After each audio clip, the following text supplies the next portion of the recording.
All right, for this third video, we're going to talk about some graphs and some properties of graphs and stuff like that. So we're going to start by doing a little bit of review and a little bit of new stuff. Let's look at this image that we have from the textbook.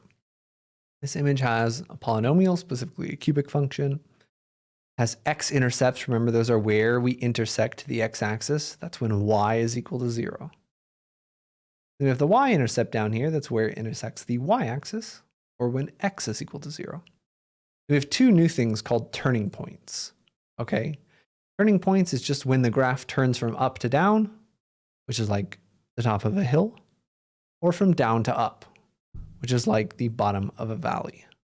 Okay, and we can see this with a whole bunch of polynomials. So this right here only has one turning point.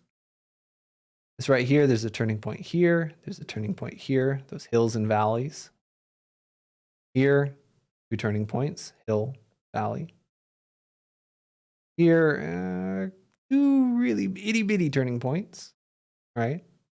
This one, 1, 2, 3 turning points. This one, really funky looking, but there's only one turning point, right? There's only one bottom of the valley, even though it kind of curves weird. All right, and we're going to introduce a property about turning points. Okay, then we're going to show in that property as well. We'll really get something going here. That's a meaningless statement, I think. So let's go property.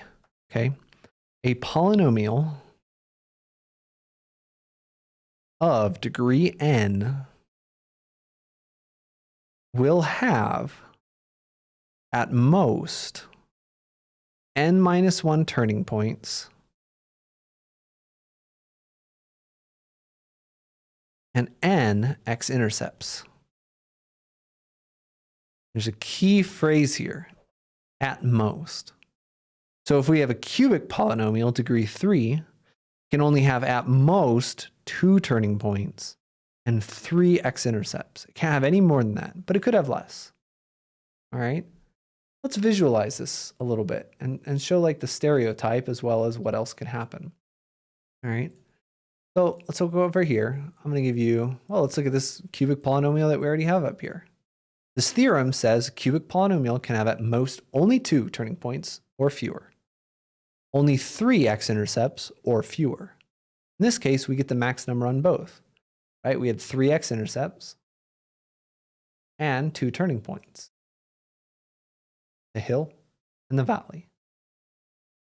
But that doesn't necessarily always have to be that many. For example, this is also a cubic polynomial.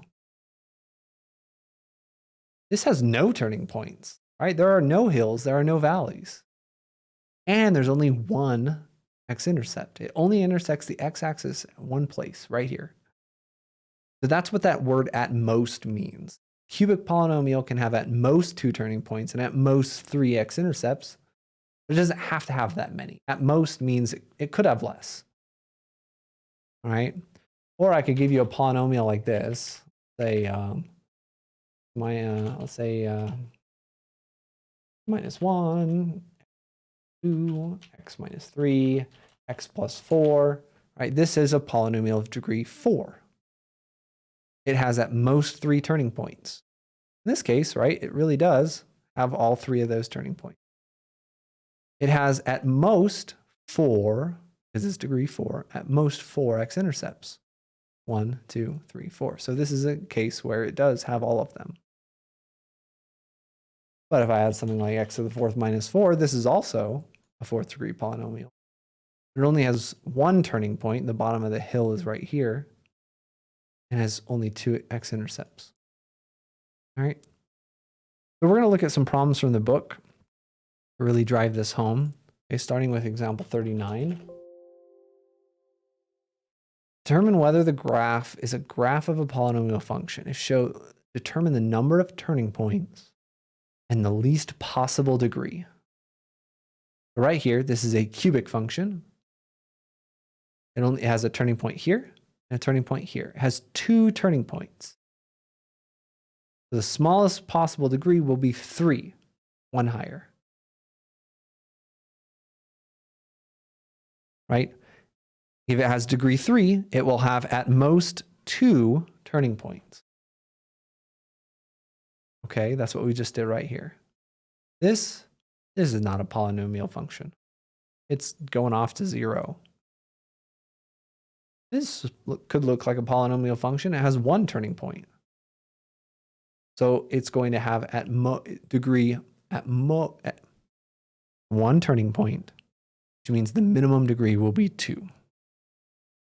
All right, and we can look at these ones up here too. How many turning points does this have? Quite a few, right? Turning point here, 2, 3, 4. So the minimum degree would be 5. A 5th degree polynomial will have at most 4 turning points. That's a relationship for this sort of thing.